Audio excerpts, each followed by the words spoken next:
You are listening to A Scary State, and this week we're covering our first October spooky episode. So, Lauren? Yes, Kenzie? Let's get spooky! Hi, everyone!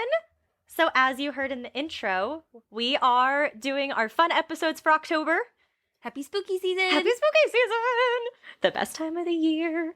Best time of the year. It's the most wonderful time of the year. Oh, you know what's really cool? I saw Halsey. I saw her at Firefly. Oh my god, it was everything I hoped it would be.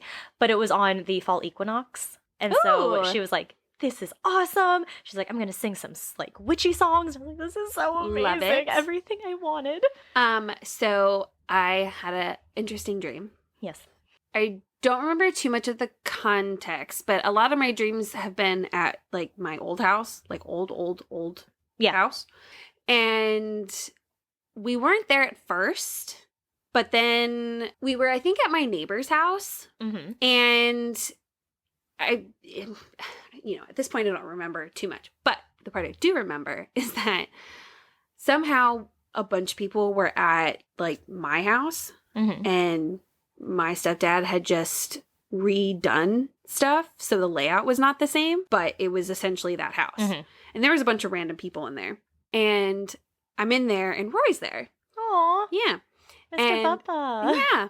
And like the door had been open because a bunch of people were coming in and out, and I think it was like a relative or something. I don't know. I can't remember the person who came up to me, but they came up to me and they were like, Roy was like freaking out. And I was like, oh, like, did he see like another dog or something? And he was like, no, he attacked a tree. And I was like, oh, okay, I'll let Lauren know. And then, like, when you came in, I was like, yeah, apparently Roy, like, lost his shit on a tree. I mean, I wonder if that has anything to do with the fact that he's destroyed our doors, which are made of wood. You know, it maybe. Like, maybe. Absolutely destroyed them. So. Yeah, I don't know. He's the commander of chaos. He is the commander of chaos. He's so cute. He is. But wow, I mean, I can't say that much about your dream surprises me because I can see that happening. My dreams, I go on freaking adventures, man. God, so you know how you have your weird thing where sometimes your dreams come true? Yeah. Please let's hope this one doesn't come true. I don't need him freaking out on a tree. No. Most of them, like lately, there's been a couple times I've been on ships, like big ships. Definitely been in quite a few odd hotels that like are just kind of bizarre. Mm-hmm. A lot of them take place like in Radford, but it's not Radford. Yeah, but it's too nice to be Radford. Yeah. Like at one point I had a dream where I was visiting you in Radford. Like I think it might have been you and Nora or something, or you and Christine. And fun. You guys had a place in Radford and I was trying to find it. Oh. Yeah. Yeah. But like, I've had a lot being back at high school. Ew. Yeah, that was not fun.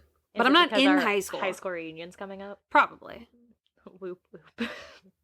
It's gonna be fun. Joe will be our DD and we'll have a grand old time. Oh, we're taking some road sodas. Oh, absolutely. Like, if I'm not drunk by the time we get there. At 11 a.m. Woohoo! Can't drink all day if you don't start in the morning. There you go. Good advice. I have reoccurring dreams a lot. Ew, see, recurring dreams are so freaky to me. Like, and it's always one of those things, the first time I have it, okay, but then the next time I have it, I'm like, I've been here before. Yeah. I know how this is going to turn out. And I don't like it. I don't like dreaming. It's exhausting. Yeah. All right, well, this is going to be a long episode. So let's jump into, Mackenzie, what are we talking about today? We are talking about cursed items. So, cursed items, as the name implies, are objects that have been cursed in some way to inflict negative consequences on those who may come into contact with them. It can range from photos to dolls to statues to boxes to music players. Think back to the Warrens Occult Museum with those haunted things and cursed things. Things that you can see or touch that can curse you. For other items, just being in their presence can also be enough to get you. So, we don't like those. I was on the phone with my mom when I was starting this. Yeah. And I was like, well, I was trying to tell Lauren that I wanted to do this island, but she said that wasn't an item, so I wasn't allowed to do it. I listened to a podcast, and so it's off the coast of Canada, like I think Nova Scotia. And that's where I was when I watched the last scary movie I've ever seen. Aw, what a full circle there.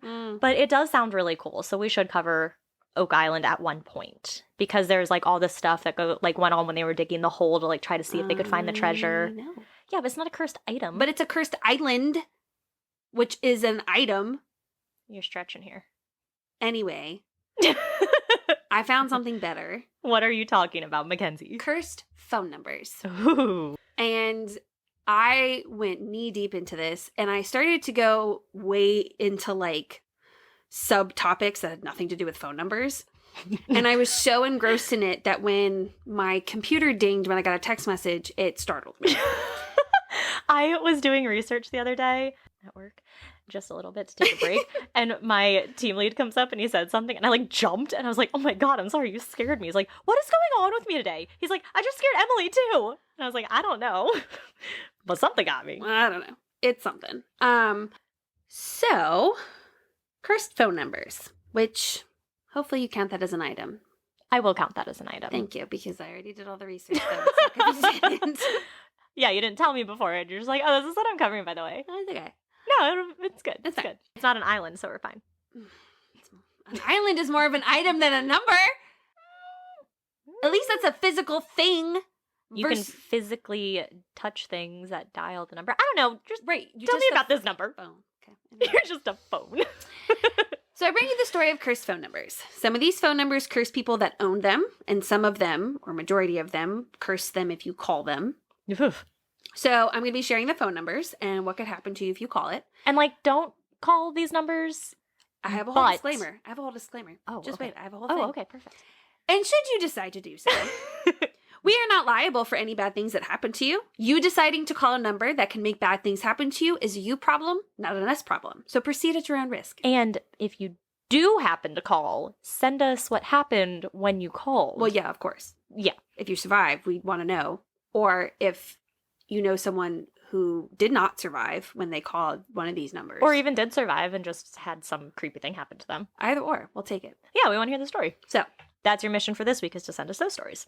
Or anything. Please. So, the first story is about the Bulgarian cursed number. Ew. That already just sounds kind of creepy.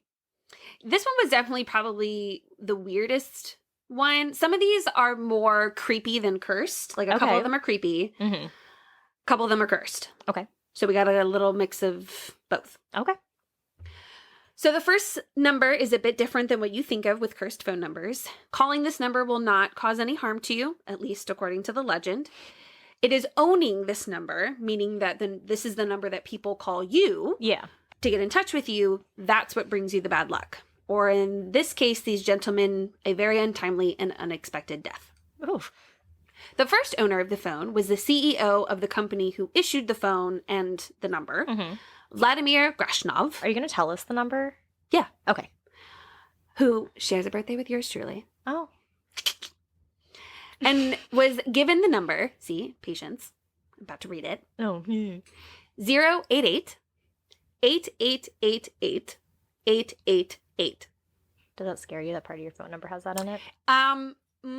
Like briefly, but but theirs goes 3 digits, 4 digits, 3 digits. Oh, okay. So, but yeah, no, I did notice that. Yeah. I mean, it's the same amount of digits that our phone numbers have. Yes, it's just in a different order. Yeah. Yeah. So the number 8 does not have any sort of bad luck significance in Bulgaria. One of the articles I read even mentioned it being considered good luck in some Asian countries. Oh. So the number itself has no significance. However, Mr. Grashnov died at the young age of 48. Oh. Some sources claim that he died of cancer.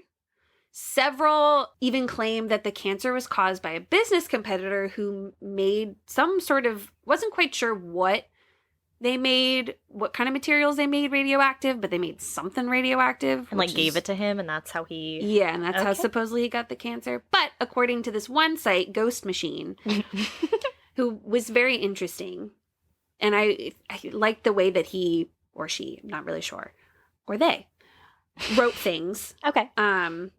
They had a lot of good like background information, and one of the things I liked with how they shared this story was it seemed like they tried to get a lot of their information from Bulgarian like sources. Oh, that's kind of cool. Because a lot of the English ones were the ones that maybe not.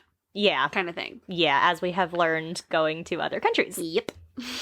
So, according to Ghost Machine, his obituary doesn't say the cause of death. It just says from a prolonged illness. So, regardless of the reasoning for his death, it was unusual for him to die and unexpectedly and at such a young age. Yeah. Mr. Grashnov died on October 9th, 2001 in the hospital. The number was then given to a not-so-great person, Konstantin Dimitrov, and he was a well-known drug smuggler in Bulgaria. Dimitrov traveled to the Netherlands in early November of 2003, and on December 6th, Dimitrov was gunned down outside of a diamond center, which is the largest diamond shop in Amsterdam. Oh. There are some stories that say he was outside of a restaurant, and when he did get gunned down, he was holding the phone in his hand. So it depends on what source you want to believe.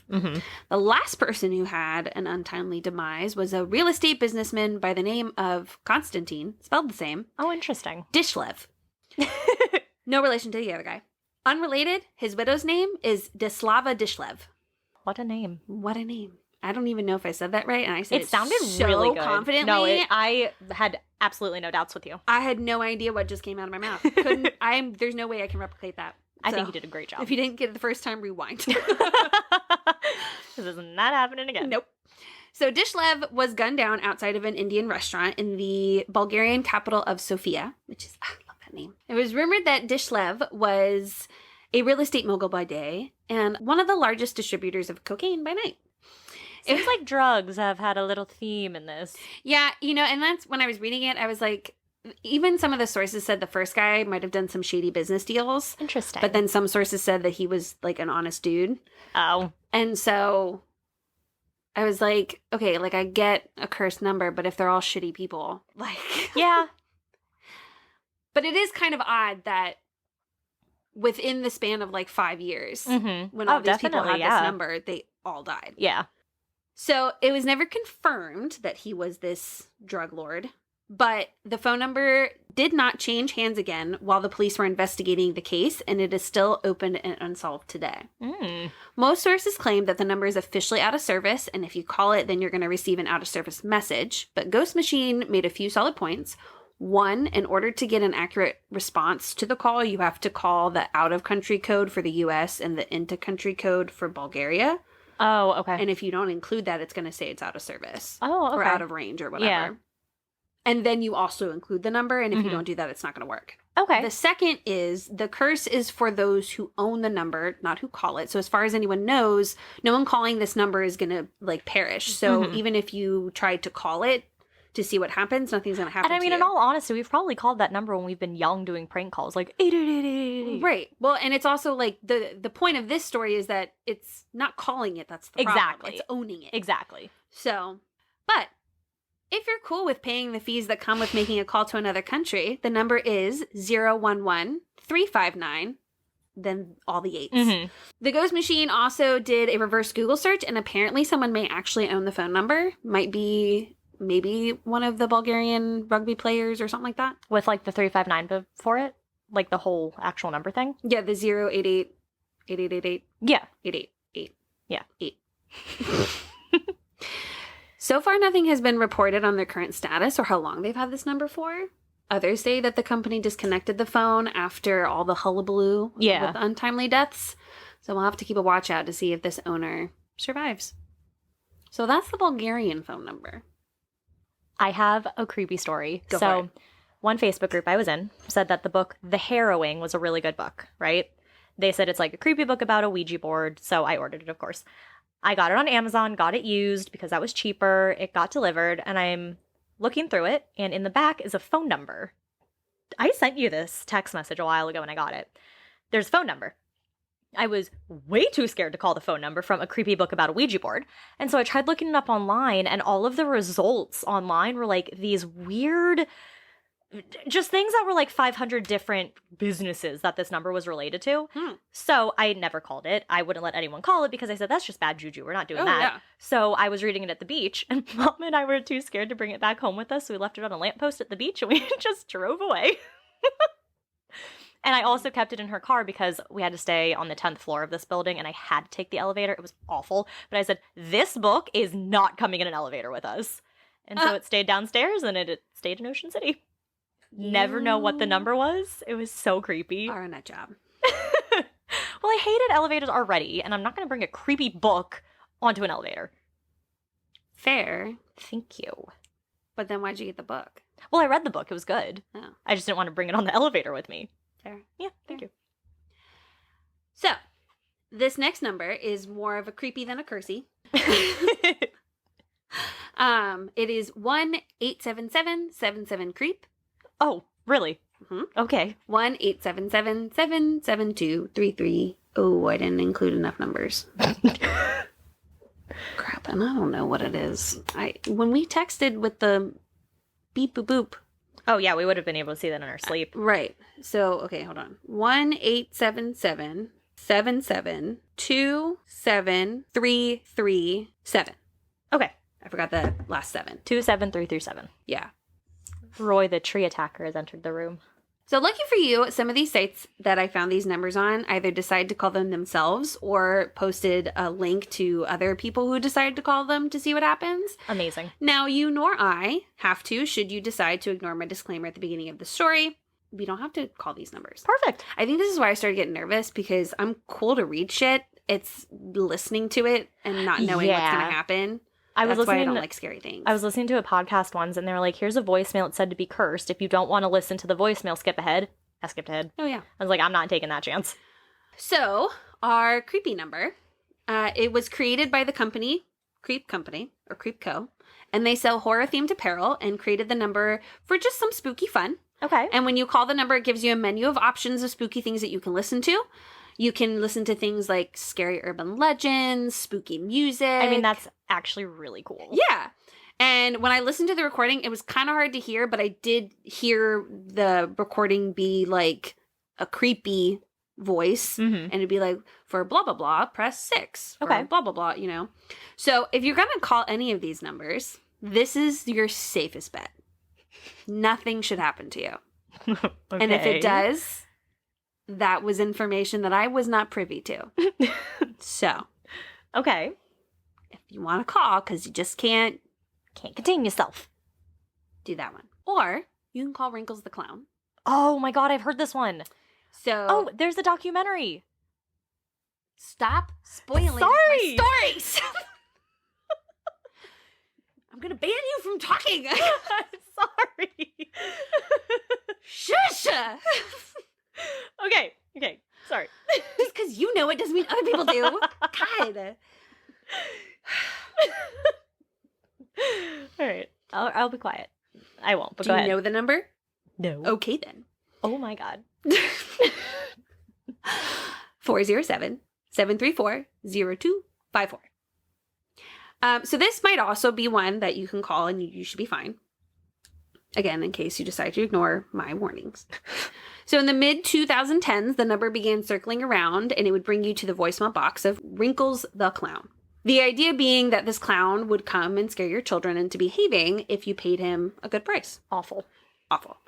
Around 2014-15, some videos were popping up of this clown going around and actually scaring children. He claimed to be Wrinkles the Clown. No one knows the true identity of Wrinkles, although he has said, or some have said, that he's a 60-year-old retiree from Rhode Island who lives in Florida. But when you listen to the voicemail recording, it sounds more like a chain smoker from New York. Okay. So, obviously, Wrinkles kind of fizzled out. But there's a documentary, which now is anticlimactic. Oh my gosh. And the documentary claims that the clown is not actually a person at all and is made up and he was, quote, built. Ew. I have no idea what that means in terms of computer stuff. But I don't like that. Like, my interpretation of it was that maybe these videos were fabricated. It's not actually a clown going around and scaring people. Yeah. Like it's just someone. CGI-ish. Yeah, someone digitally made whatever. Not 100% sure. This number, I assume, maybe the start of the clown epidemic in 2016. Yeah. Possibly. So should you decide to call, you can leave a voicemail, but Wrinkles most likely won't get back to you. In fact, I'm pretty sure the voicemail box is full. So Good. And that one wasn't, like, as creepy. He has got a kind of mechanical laugh at the end. Ew. Mechanical? Maniacal? Maniacal. But nothing, like, I was, like, the least creeped out. Did you watch the documentary? No. I watched a little bit of it, and then Joe and I, like, stopped it for some reason. But there's a part where he, like, crawls out from underneath someone's bed. And since I watched that, I can't, like, not look under the bed to make sure there's no one under the bed. Oh, I can't, like, stand next to my bed. I know. It freaks me out. I can't have my feet hanging No. over the side. Mm-mm. Ever. It freaks me out, too. Even when in college, my bed, like, there was no underneath. Mm-hmm. It was on the ground. Yeah. I still could not keep my feet over the edge. I can do that in our bed because we're sleeping in the guest room right now because our actual bed hurts our backs. So, but this one is, like, it's just the box frame and then the mattress on top of it. So it's not as creepy, but... I can't do it. So when I was researching some of these, I found, you may have heard of it, because I feel like you've heard of all these things since you ruined my story. But there was this one number that you can call that's supposed to be for this, like, fictional place that deals with cases of, like, catastrophic beings that can kill humanity. Never heard of this. It's the acronym, I can't remember what it is. But that's what the deep hole I started to go into of, like, what is this? And it's like people, so someone created it, Mm-hmm. and it was, like, on some sort of forum. And then people just add their own stories to it. Oh, cool. And from the excerpts that I saw, it sounds like this, okay, state your name, and it has, like, redacted information. Oh, yeah. So Yeah. it's very interesting. The post I was reading about it was saying that there's, like, a few norms Mm-hmm. that you do, like there's redacted information and, you know, certain things you got a little checklist. But other than that, it can be whatever you want it to be. And I almost sidetracked myself to go find this shit and read it, but I didn't. But I was in the middle of reading it when I got the text message and my computer dinged and scared the shit out of me. Ah, yes, makes sense. Yeah. But that's something that I thought was interesting and a rabbit hole I'd love to go down, because I like reading spooky things. Yeah. Or even listening to a story. Mhm. Because nothing can pop out at you. Yeah. So that's cool. That is true. When I was listening to some of the recordings, I was a little nervous. Yeah, no, I would Because I didn't know what was going to happen. Yeah. I don't like that. Anyway, this next number, or these next few numbers that I'm going to share, some of them have reports from people who've called them. Ooh. Some of these numbers are in the U.S., so if you want to call them, that's your call. Mm-hmm. Your call, but Look at me. Wow, I didn't even do that one on purpose. So clever. But flipping your hair. I'm just so clever. So clever. But a lot of these are from a different country. Okay. So if you got the money to pay those phone bill charges, then go for it. So this first number is sometimes known as the devil's number. Oh. And I bet you can guess what numbers are in it. I already don't like this. It's a bunch of sixes. I figured. 1, 6, 6, 6. 6, 6, 6. 6, 6, 6, 6. Yes. That's it. Obviously, that's why it's the devil's number. Yes, makes a lot of sense. People would receive calls from this creepy phone number, and there would be creepy messages left by the caller. Ew. However, when they went back to look at their phone bill, there'd be no record of the number, and the messages would be gone. No. So here is the account from one person's experience. So we were in a car going home one night when our friend received a call on his cell from the phone number that I said. He never picked up the phone, and we even joked about how the devil was calling him from hell. Several minutes later, he received a voicemail. Now, this was the oddest voicemail I have ever heard. It sounded like a hollow voice, and there was a lot of static in the background. We were only able to determine a couple of words, but it scared the shizzle out of us. That's their word, not mine. And for some reason, the message was erased several hours later, and there was no sign of it on his bill. I don't like that. That's creepy. Creepy. So these next ones are some cool honorable mentions. A couple of them don't have, like, experiences with them, but I saved the spookiest one for last. Oh, we love that. Yes. So this one, the number was listed as 9999999. They really like repeating numbers. Yeah, that was definitely a theme. Yes. So I don't know what the area code is because it's from Thailand. Oh. So I don't know. yeah. I bet we could find it online. We might be able to. What Thailand's like area code, country code thing is. Something like that. Yeah, these next three are like cursed, so Don't call them. don't call them. Okay. Yeah. This number is from Thailand, and the legend says that when you call it, you can make a wish, and your wish will come true, but then you'll die shortly after in a freak accident. Yeah. Why? That, there was no why. Why would you want to? I don't know. I think most people just call it to see if it happens. Yeah, but... Right. So then there was the red numbers scandal, phenomenon, issue, whatever, in the early 2000s, where people, I think, were receiving emails to not answer their phones if a number popped up and it was in red. It started off in Pakistan, and people were getting these warnings not to pick up the numbers. One of the articles I read said that the warnings were coming in emails. I already said that. My bad. So people were telling stories about the bad things that happened to people that they knew. As you do, yes. Right. And this got so widespread, like it went to Africa, other parts of Asia, all over. Some people thought it might have been from Nokia, but they were like, no. One of the articles said that if you do get a call and you answer it, then they'll have your location and you will be kidnapped or murdered or both. Oh. Another article said that if you answer it, a high-pitched signal will play and it'll cause you to have a brain hemorrhage. Oh. So don't answer red numbers. No. This one is Sadako's number from Japan. Okay. 090. Oh, the red numbers didn't have a number. So legend says that if you call this number in Japan, you will hear a strange, creepy noise on the other end of the line. The person who calls the number will die in a week due to a freak accident. When looking on other forums, many people commented that it did not work. However, I'm almost positive none of them lived in Japan. And so it's if you call the number. Yes. Okay. So if you live in Japan and you have a story of someone who did call and died, our condolences. And we want to know. But let us know. So as a warning to others. Right, exactly. This next one is super creepy.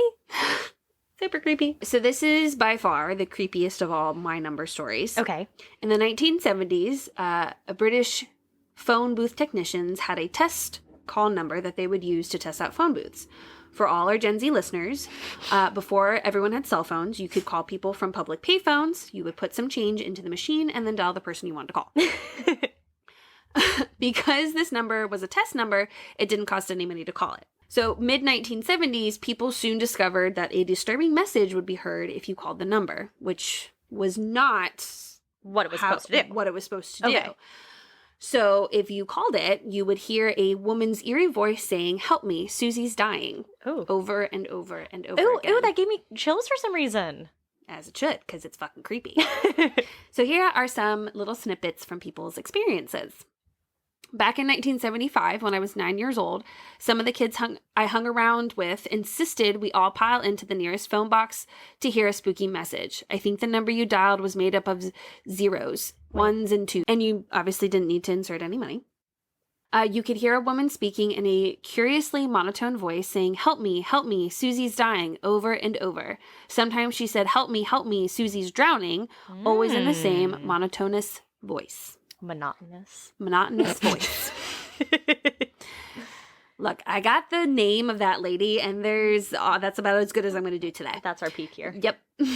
This other person said, "I remember the mysterious message and the scary voice when I was a child and we were playing with the old red phone boxes. As I remember, you put a coin in the slot and dialed 20, 20, 20, which is the number that you call. And the voice on the other end would be crackly but audible saying, help me, Susie's dying," which would send us kids running in all directions. And then this last one, I have a vivid memory of the strange phone message. I was with 3 other girls from school and we were messing around in the phone box, calling random numbers. One of the girls said she knew a number that you could call to hear a spooky message. I think there was 3s and 2s in it. When she called the number, we all heard Susie's dying message. Needless to say, we were all freaked out by this. So, is it just a practical joke made by the phone booth technicians? Is it some sort of phenomenon coming through? Or was a woman truly pleading to help Susie and her call was not met? Your eye contact is really intense right now, but that is really creepy. Yep. So those are some of the creepy cursed phone numbers. What do you think it is? Now, my imagination tells me that it's some sort of like lure. Mm-hmm. No. Lure. No. What are you trying to say? Lure. Like you're luring someone to something. Oh. Like, yeah. You know? Yeah, with a U. Yeah, with a U. Lore, like folklore. No. Okay. Yeah.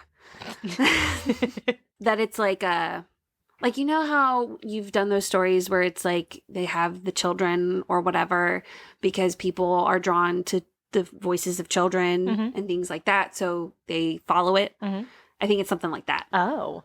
Now, obviously you don't know where it's supposed to go to, but I don't know. I think it could be something along those lines, or maybe it is truly someone asking for help because... But I feel like after all these years... Well, they were telling stories from back in the 1970s. Oh, yeah. okay. This wasn't like they did this now. This was when it was a thing. Yeah. And from what the story said, it doesn't sound like the technicians made it that way. Yeah. It just started happening.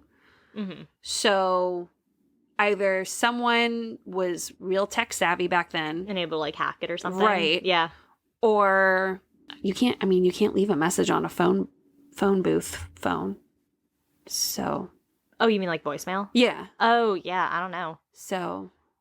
And it also, I wonder how long the people like listened to, you know? Yeah. Because, I mean, the first time you hear it, you fucking hang up. Right. Ew. I don't know. It like something about it seems haunted to me. Yeah. Yeah. Like an anglerfish. Yes. There we go. Good analogy. Thank you. So. Ew, that's creepy. Very creepy. What I am covering is when we settled on this topic, the one thing that immediately came to my mind was the Dybbuk Box. So I told my mom about this. Yeah. Never heard of it. Yeah. But I told her it was like a Jewish thing. Well, yeah, these boxes are believed to be from Jewish mythology. Didn't know we had any. I don't think you do. Right. Yeah. And so when I was telling her about it, she's like, careful, it's Rosh Hashanah. Oh. And I was like, well, it's not me, it's Lauren, so it's not my problem. Well, how long is Rosh Hashanah? I think it's a couple days. Oh. Well, because Yom Kippur is next week. Oh, then this is kind of scary timing. You wanted to do it. Well, I didn't know these holidays. It ends the evening of Tuesday. All right, well. So, you might you're be okay. here with me. I'm listening. I didn't partake. You're listening. That involves you. Yeah, but I have it's like Passover. It's going to pass over me. Well, like you said, these boxes are from Jewish mythology, and they're usually wine cabinets that are said to be haunted by a Dybbuk. So from Hebrew, that word means to adhere or to cling. It's a malicious spirit believed to be the soul of a dead person who has the power of possession. It will possess the host's body and will stay there until it has accomplished its goal. That goal is usually finishing any unfinished business, such as an act of revenge or bringing someone to justice for a horrible crime they had committed. You know, if I was ever going to come back, that's probably what I would do, because Lord knows I would want to get my revenge. Oh, absolutely. So. Absolutely. Yeah. So only after it has unfinished business will it leave the host, but sometimes an exorcism can remove the spirit before it finishes that goal. I thought that was for Catholic. So this exorcism is a very intense ritual. The ceremony would have to take place in a synagogue in the presence of 10 men, all of whom had fasted and had ritual immersion in order to purify themselves. They would dress in white shrouds, the ones that corpses are usually buried in, wreathed in prayer shawls, and their heads and arms would be bound in the sacred parchments that are usually worn in daily prayer. The Dybbuk would be addressed directly by the exorcist, the Dybbuk being like the actual spirit. The exorcist would then list all of the offenses that soul had committed during its human life. So that could be anything from suicide to murder to deviant conduct. The exorcist would then coax or threaten the Dybbuk. At this point, it would know that it was in trouble and shit would be going down. So the ark in the synagogue containing the Torah would be opened and 7 scrolls would be removed. 7 blasts were blown on 7 ram horns and 7 black candles would be lit. Yeah, it's an important number, I guess. Curses are said, incantations were recited, and 7 different combinations of the 42-letter name of God were pronounced. The exorcist must remain strong and display no fear. There was only 5 Torahs. In this particular ritual, there was 1 Torah, but 7 scrolls would be removed. Ah, the descendants of Noah were commanded with 7 precepts to establish laws. That's what the 7 comes from. There we go. Blasphemy? What is that? I think it's like oh, it's blasphemy. Lying, maybe? Like bullshit? In a bad way? The act or offense of speaking sacrilegious about God or sacred things. So, like saying, God damn it. Oh. Idol, a tree. Oh, maybe like worshiping multiple gods. Or like, it's like the idols when you like pray to like a Jesus statue. Got it. Adultery, bloodshed, theft, and eating the blood of a living animal. So the exorcist must remain strong and display no fear. If done successfully, the spirit would leave the host's body, but only through the big toe and its nail. If it tried to leave through any other body part or any other way, the host would be seriously injured. Yes, it is very, very specific. Maybe that's why I can put all my toes down and have just my big toes. It's so weird looking. He was number 1. Smitty, Boardman, Yankerman, Jensen. So this term, Dybbuk, first appeared in the 16th century in different writings, but it didn't become popular or acknowledged until S. Ansky's play, The Dybbuk. The play is significant in Yiddish theater and has been adapted multiple times by different writers and composers. This play popularized the word, and it soon became common in literature. Possession used to be believed as being done by demons rather than ghosts. By practicing orthodoxy, one could, in a way, prevent a possession. So, an example of some things that would allow a Dybbuk to enter one's home was to sloppily make mezuzah. Do you know what that is? I would need to see it. Mezuzah. Is it matzah? No. It's a piece of parchment that is contained in a decorative case that is inscribed with specific Hebrew verses from the Torah. So it's not food? No. Oh. Then I don't know. There are other versions of the mezuzah, but that one is the main overarching one, like if you sloppily do it. Mm-hmm. And if I'm wrong about this, please let me know. I'm just going off of what I read online, so I'm not trying to be disrespectful. I have no firsthand experience or knowledge, just going off of what I found online. And being Jewish, I'm a really bad Jew. You really are. I am not helpful. So another way to let one into your home is having any doubt about Moses crossing the Red Sea. So Dybbuks are also typically said to be male spirits who will possess women on the eve of their wedding, usually in a sexual fashion. Rude. This is seen in Ansky's play, where the spirit will enter the female through her vagina. Ugh! In the play, a young woman's father broke the marriage agreement that had been made, and the ghost of the man she was meant to marry ended up possessing her. I mean, it's not her fault. Her father did it. Well, I know, she but probably wanted to marry him. Right. So they're together now. Kind of. So, though not always talked about in Jewish culture, are the boxes that contain these spirits, so the Dybbuk box. So some sources said that these boxes aren't a real thing, that the Dybbuk is real, but the boxes that contain them aren't, as the Dybbuk can only possess a human and cannot be contained in a box. But other sources talked about the boxes and said the spirit will be sealed into the box as a way to not have it be released into the world. But it cannot be sealed in any old way. It must be sealed in a wax, and a ritual must be performed by a rabbi or a priest that includes incantations, followed by the sealing of all possible exits that the entity could use to escape the box with white wax. White candles are known to have a cleansing and purifying power that repels evil and negative energies and provides protection, which is why the white wax is used. And you should also light white candles and all that stuff. Those who have been around these boxes, ones that may be authentic with the fact that it contains an evil spirit, usually report the smell of cat urine, rotting eggs, or sulfur. Ew. Sulfur is typically reported as being attached to a demon. They will report nightmares of demons, nightmares of the boxes, and nightmares of the box being broken. They'll wake up with unexplained scratches, welts, or burns on their body, and that usually is anyone who touches the box, and usually bad luck is reported. The feeling of being emotionally drained and an unusual feeling of anger towards loved ones is displayed as well. It's like the, what's the thing in Harry Potter? The Horcruxes? Yeah, when they were walking through the woods and shit and everyone was getting pissed at each other. Mm-hmm. Yeah. Because Harry was a Horcrux. Which is why a theory is, which is why the Dursleys were so mean to him, was because the Horcruxes bring out anger in people.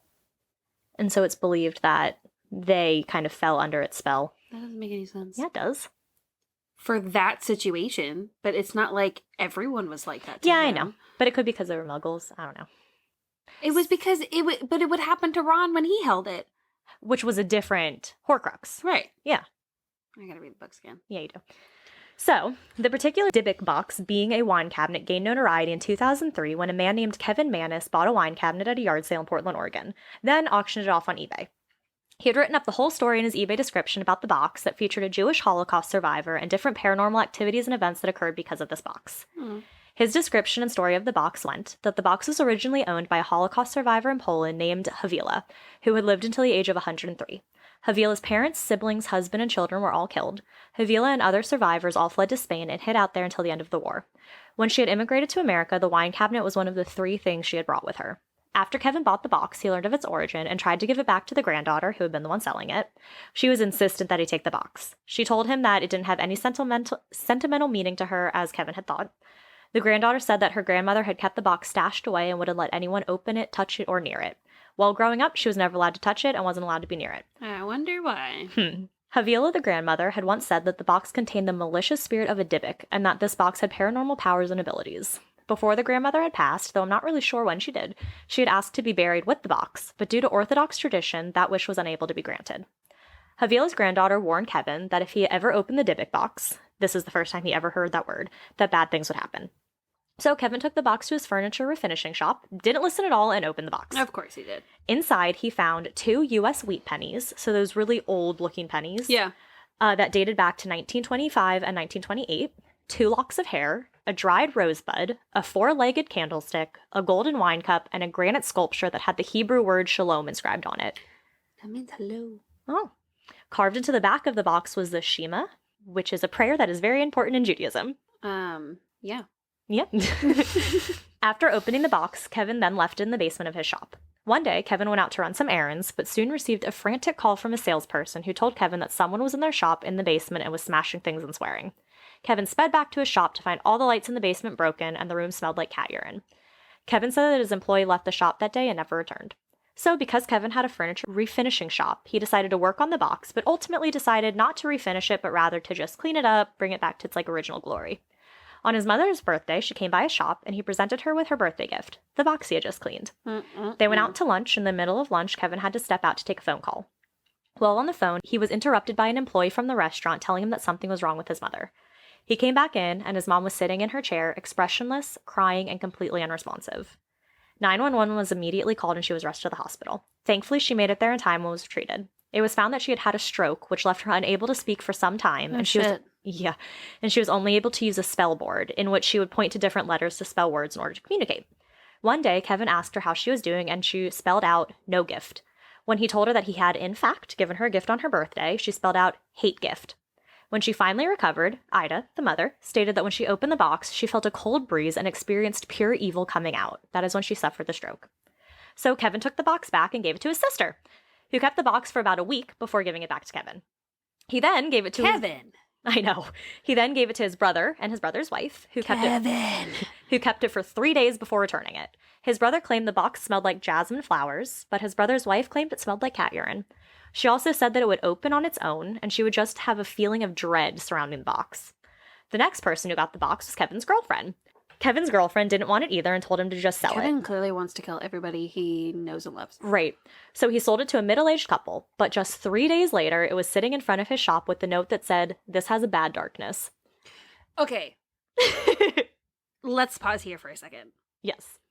The first time, okay. Second time, maybe. But 5th time. But now, even after the brother incident. Yeah.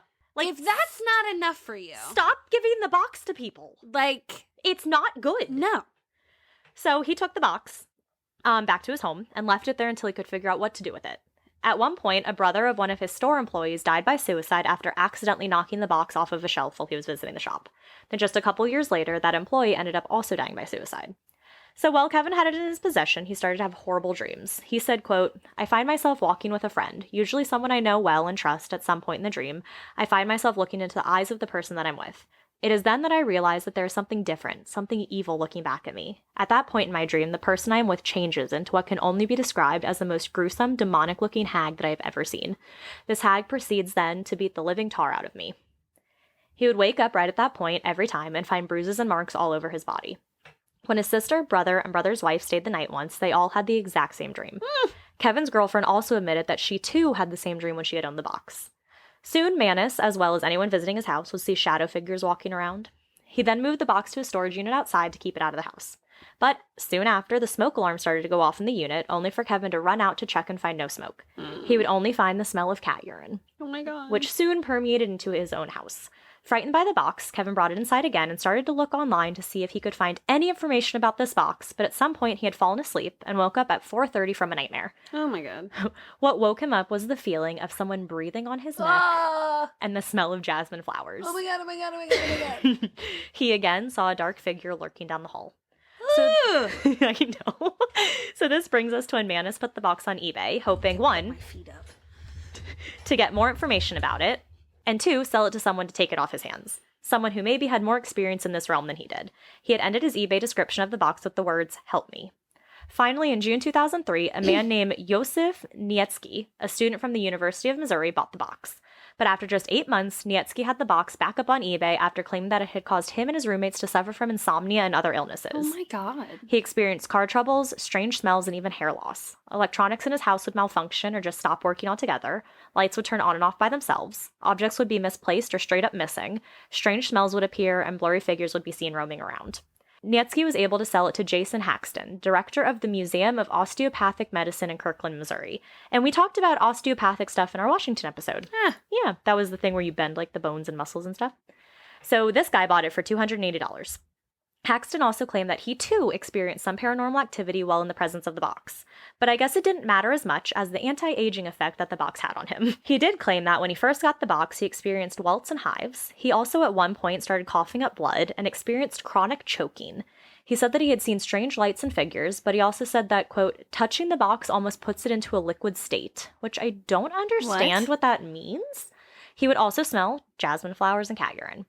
But Haxton was intrigued by the box and decided to enlist the help of scientists, paranormalists, Kabbalists, and Wiccans to figure out the box and hopefully put it into a neutral state where he could keep it but not experience any of the negative things. He revealed that he didn't keep the box in the house at the time, though. He actually ended up putting it into a military-grade, shock-proof container, which he buried in a well-hidden place where it would not be discovered. He then launched a website called DybbukBox.com where people could write about their experience with the Dybbuk Box and read other people's experiences. This website received hundreds of thousands of hits and created what became known as an internet legend. I did not go to the website because I did not want to. Fair. Yes. The description of the box actually inspired the horror film from 2012 called The Possession, produced by Sam Raimi, and it was Haxton who sold the rights of the story to Hollywood.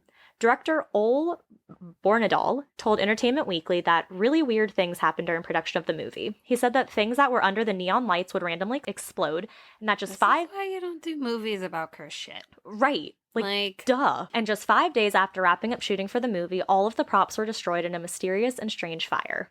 Then in 2016, Haxton gave the box to Zach Bagans, who had it displayed in his museum. Bagans has it labeled as the world's most haunted object. He opened the box on an episode of Ghost Adventures Quarantine. This miniseries, Quarantine, was where Zach lived in his haunted mansion for 10 days during COVID. Absolutely not. And just did investigations the entire time. No.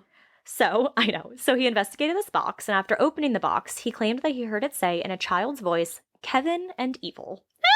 Kevin was either being Manus or another Kevin who helped with the episode.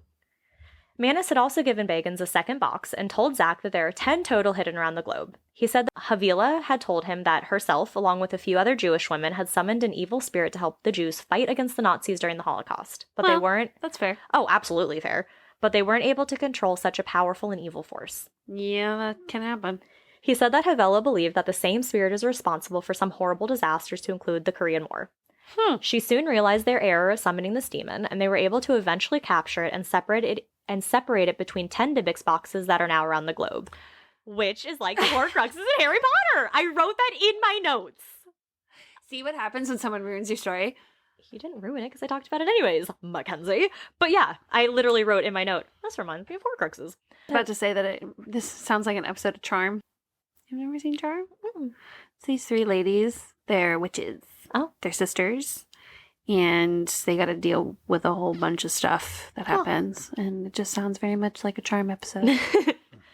So Kevin said that Havila claimed that if all of the 10 boxes were ever brought together, an evil that the world had never seen would be unleashed. Maybe this is where Seth Rogen got his inspiration for This Is the End. Maybe.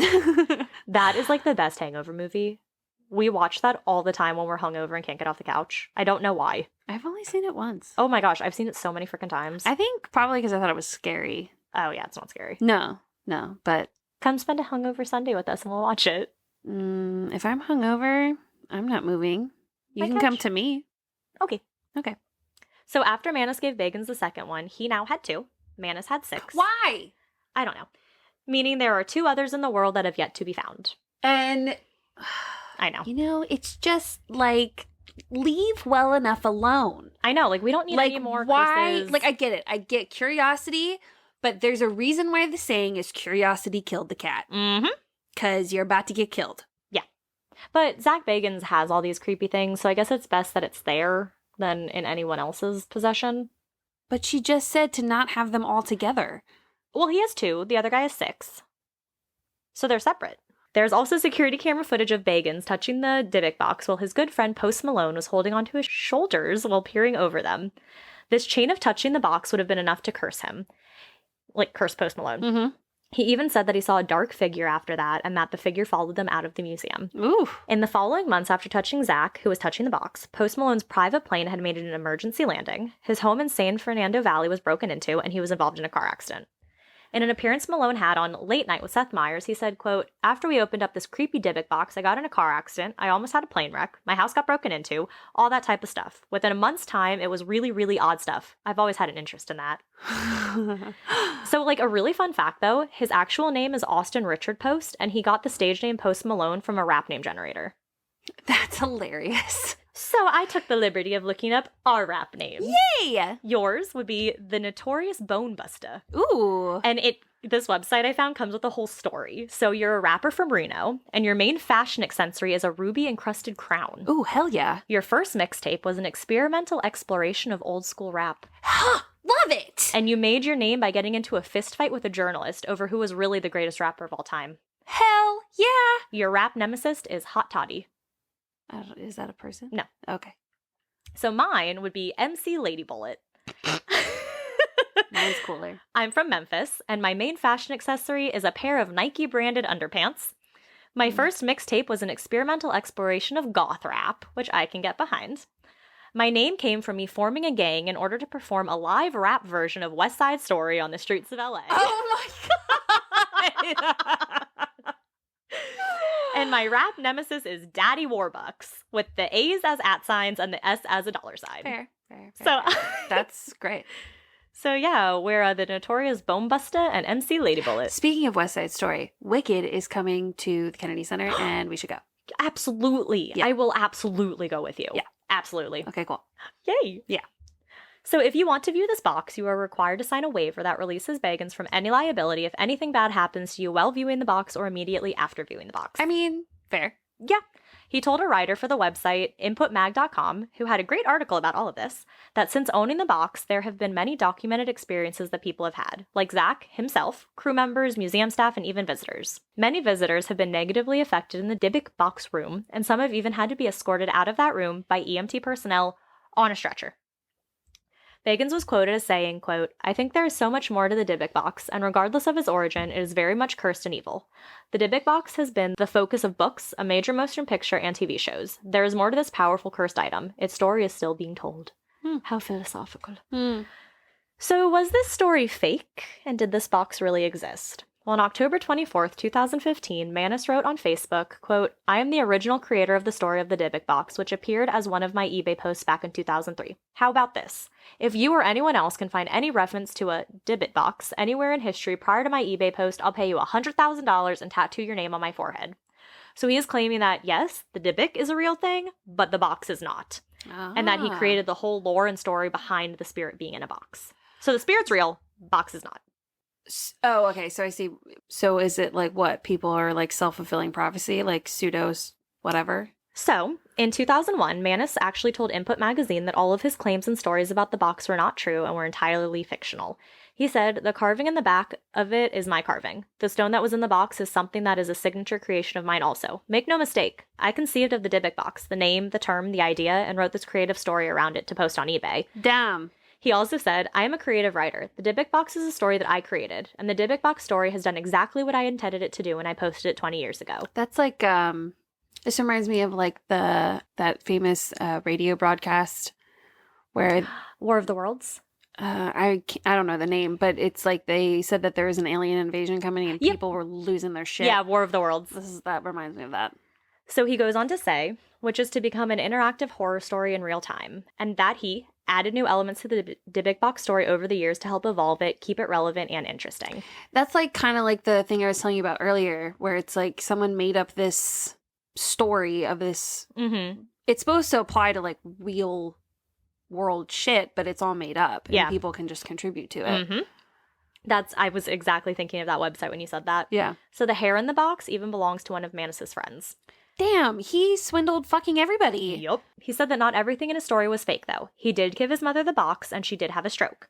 But his mom helped embellish her telling of the story when she appeared in an interview about her experience. So she was in an interview, and she literally said, "Oh, I felt evil coming out of it." All a lie. Also, the employee and his brother did complete suicide, but not related to the box. Another user on Reddit with the username of Manastar wrote, "There were only 10 authentic and original Dybbuk boxes created ever. The term Dybbuk box was never used or known prior to 2001. Dates are kind of iffy. I am the original owner. You may contact me and ask any questions you might have. Answers about Dybbuk boxes, my experience with them, or anything related from anyone else are probably a bunch of crap. Many believe this is also Manus." No wonder when I told my mom about it, she'd never heard of it. Exactly. And when I was like, there was a quick blurb and it was like Jewish mythology. I said, we don't have mythology. Exactly. Yep. Well, the Dybbuk is actually from Jewish mythology. Like the spirit of the Dybbuk. Yeah. Yeah. But like. But not the box. Yeah. Yeah. So we have Manus saying that he created the whole story of the box and how Dybbuk can actually reside inside the box. We know that it is an actual entity and belief in Jewish mythology, but people and skeptics just don't believe that spirits can haunt a wine cabinet. Brian Dunning, a skeptic author, investigated this legend and determined that the whole idea of a box is nonsensical. He said that a Dybbuk can be described as, quote, a disembodied spirit possessing a living body that belongs to another soul and usually talks from that person's mouth. Which, he referenced Ansky's play where the man's spirit entered the woman's body and she had to be exorcised. Nowhere does literature talk about the Dybbuk inhabiting a box or any other inanimate object. Others say that if you are primed to believe that the box brings about misfortune, then whenever anything even remotely bad occurs, it can be blamed on the box. Find something to fit the... Which is how those other people experienced all this bad stuff. Right. Chris French from the Goldsmiths College in the Anomalistic Psychological Research Unit stated that they were already primed to be looking out for bad stuff. If you believe you have been cursed, then inevitably you explain the bad stuff that happens in terms of what you perceive to be the cause. Put it like this. I would be happy to own this object. It's like, have you ever been, I don't know, maybe this only happens to me, but a lot of times that like, sometimes I'll see a certain car like a lot. Oh, yeah. Over and over and over again. Because it's just like in your subconscious. And that's what you keep looking for. Right. And so even though you're not actively searching for it. Yep. You subconsciously feel like pick it up. Yeah. You feel like you always see it. Yeah. So you know how I love reading comments at the end of articles? Sure. So one article I read was from exemplar.com. And I think I've gotten other info from this site for other topics before because it seemed really familiar. So at the end of the article, they talked about Kevin's story. There was a poll asking if people believed in the box being haunted or if they thought it was fake. The poll had about 10,363 votes. Oh my. 72% believed it was legit, and 28 thought it was all made up. So on to some of the interesting comments I read. Libby Baresi commented in 2019 saying, "Look what happened in Jumanji," which I was like, okay, girl. I get you. Also, Obed commented on December 31st, 2018. They said that the box is possessed by the spirit of a 60 to 67-year-old woman named Hilla or Agnes. She has shoulder-length, stringy white and black hair. She wears a long white and purple dress with black leather boots. As a young girl, she was abused by her father's brother, so her uncle, who was either named Sam or Samuel. She is upset that no one understands her. She's just tired and wants to go home. So if this one's true, it is very sad. Yeah. So Obed is saying that they were able to... I guess they must be a medium or something, and were able to kind of see the spirit with the box. Even though someone is outright saying that it's all bullshit. Okay, cool. Yes. The idea of a Dybbuk box has been shown in many forms of media, such as books, movies, TV, theater, and of course, TV. So one appeared in the spin-off... Dodge, duck, dip, dive, and dodge. So one appeared in the spin-off of Ghost Adventures called Deadly Possessions. A relative of a Holocaust survivor talks about a box that was allegedly involved in many deaths. It also appeared in quarantine, like I talked about. He opened 2 boxes, which resulted in him acting very aggressively towards crew members, like I talked about earlier. But it's Zach, so you know. So if you really want to just throw caution to the wind, you can buy your very own Dybbuk Box. Different shops on Etsy offer them, as well as many other dark sites, and from the beginning, eBay. As of January 21st, 2020, the date of the article I read, there were 367 boxes for sale on eBay, each with a little... So the whole 10 issue just goes out the fucking window. Yes. So each of these boxes had a little warning saying, dangerous apparition attached and do not open. So, of course, I looked up experience people have had with Dybbuk boxes. I found one on Reddit, of course, from a user named The Dream Reporter, who posted his experience 2 years ago. He took a trip to Zach Bagans' museum in Las Vegas with some of his family. He was in the Dybbuk box room and said that while looking at it, he touched the stand. It was on a few times, like kind of like, you know, to look at it. He left the room not thinking much of it. So this is when things get weird. At 2 a.m., he gets an SOS message with a GPS location from his girlfriend. She said she was at her dad's house in California, so he called her, messages her, and is getting no replies. 20 minutes later, he gets another SOS alert and GPS location from his girlfriend, this time with a message that says, I need help, all caps. This one was sent to a group message that included him and his girlfriend's parents. Again, all attempts to get in touch with her didn't work. He then tries calling her dad, nothing. He tries calling her mom, who finally answers. She says she will call him back, and when she does, she tells him that she's called the cops and they're heading to her dad's house. The cops are treating this as a burglary kidnapping situation at this point. When the cops get to the house, they kick the front door open and enter with shotguns and rifles. Everyone in the house had been sleeping. The girlfriend calls the Reddit poster, crying, explaining what is happening with the cops. He then explains the whole situation from his end. She told him that she had been sleeping and her phone had been on her nightstand charging all night long. She had never sent any alerts. The next week, the poster had nightmares every night, including his girlfriend and dad dying and him not being able to do anything to stop it. He then gets let go of the job he'd been at for 2 years. He then gets a call from a close friend of his who told him that she was contemplating suicide. The poster said that he's a skeptical person, but is starting to think that the Dybbuk box may be responsible for all the bad luck and scary situations that have been going on. Because it all started after he visited it and touched the stand it was on. You know, if you hadn't told me that the guy made up everything, I would totally be on board with it. But now I'm like, no. But it could also be one of those things where you manifest it so much that it takes on its own life. You know what I mean? Yeah. So, I watched a video on YouTube called 3 Horrifying Dybbuk Box Experiences You'll Never Forget by the Spookables. So, probably these boxes were ordered on one of those websites where you can legit order a frickin' box. All of the boxes were sealed in wax, usually red wax, not white like the original description talked about. All users had white candles as protection around them and the box as they were opening it, so they were surrounded by the candles. Oh my gosh, TV. I've used his video before. He bought one and decided to open it in a haunted house. So the house double whammy. So the house he decided to open it in was an abandoned house, like all of their possessions were just left in this house. He bought it from a guy who had found it in his crawl space. So while opening the box, a can of spray paint in the house flew across the hall.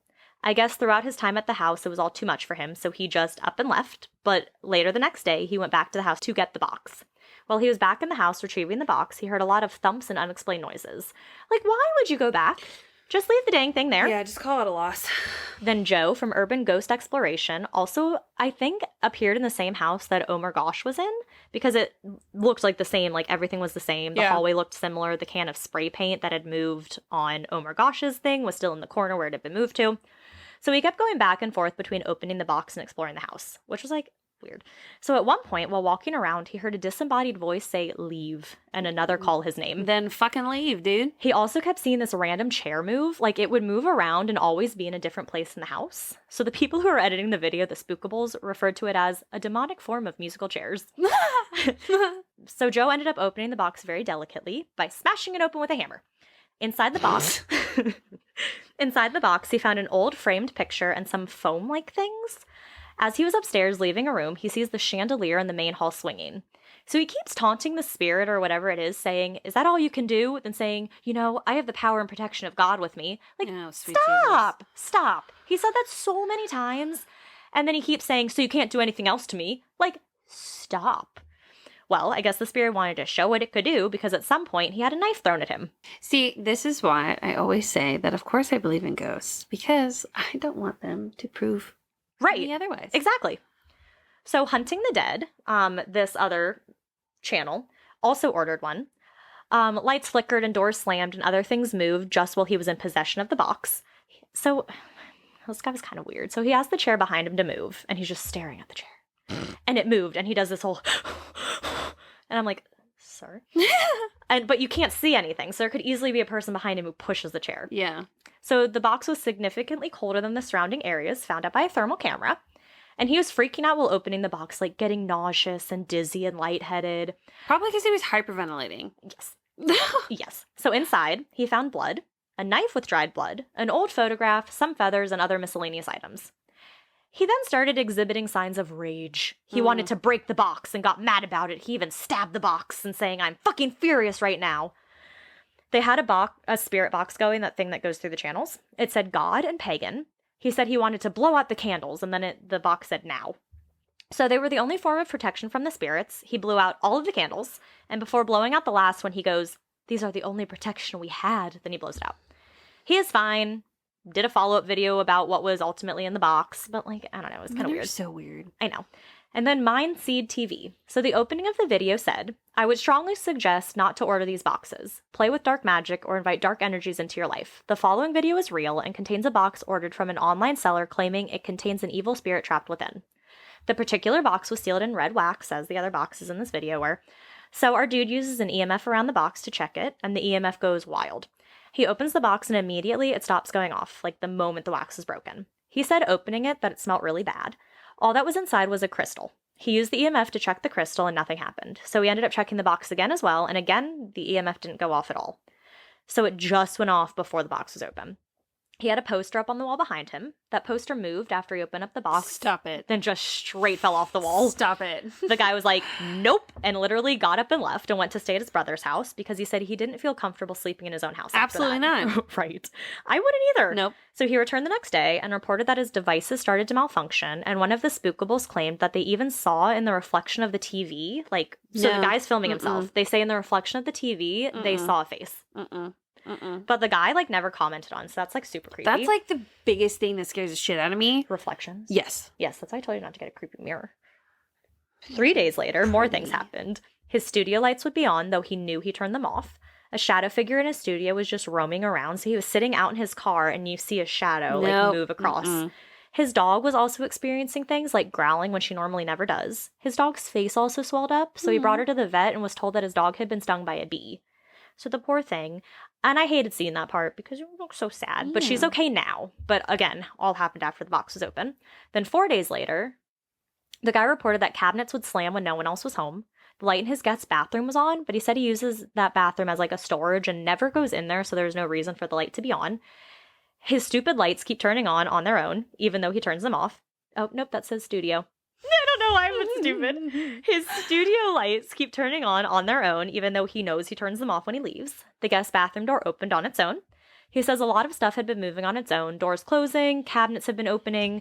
So as he's in the kitchen, he's talking about how the cabinets keep opening and he's like filming it. So as he's filming, a glass just straight up like falls off the counter, like it slides its way off while he's recording and talking about the cabinets. So either he had a string and someone was doing something with the string, but it looked pretty creepy. Got the heebie-jeebies.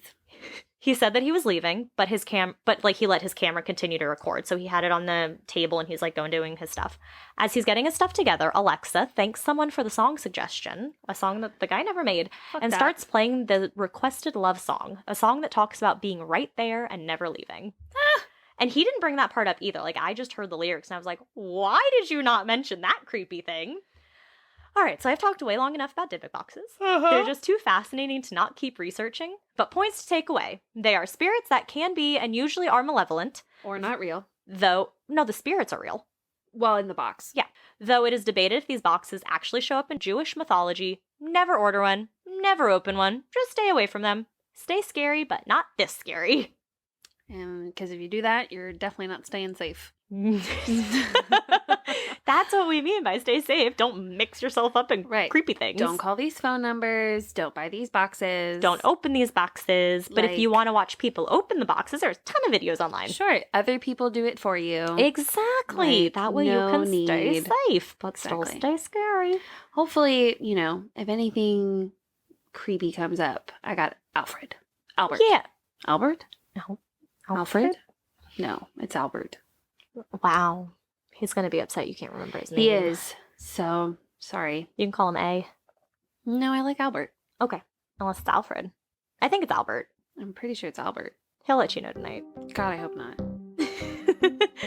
Well, we have gone on quite long enough. Yes, we have. So find us on all the socials. Email us your scary things, please. And stay tuned for more scary episodes. Yes, we are just getting started into spooky season. Boop, boop. So stay scary. Stay safe.